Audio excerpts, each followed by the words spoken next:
சேற்றில் சிக்கிய கிராமச்சாலை, மக்கள் அவதி. திருவாரூர் மாவட்டம் திருத்துறைப்பூண்டி அருகே பாண்டி காட்டிமேடு இணைப்பு சாலை மழையால் சேரும் சகதியுமாக மாறி மக்கள் அவதியடைந்து வருகின்றனர். தார் சாலை பழுதடைந்து மண் சாலையாகிவிட்டதால் தினமும் விபத்துக்கள் ஏற்பட்டு வருகின்றன. 100க்கும் மேற்பட்ட குடும்பங்கள், குறிப்பாக பள்ளி, கல்லூரி மாணவர்கள் கடுமையான சிரமத்துடன் பயணம் செய்கிறார்கள். பலமுறை மனு அளித்தும் நடவடிக்கை எதுவும் எடுக்கப்படவில்லை என பொதுமக்கள் குற்றம் சாட்டி புதிய தார் சாலை அமைக்க உடனடி நடவடிக்கை கோருகின்றனர். செய்தியாளர் ஜலீத்.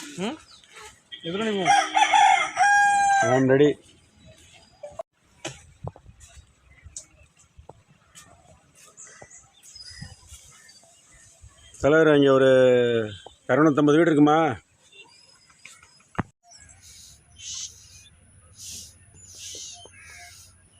ஆமாம், பூமை தூக்க முடியாதெல்லாம்.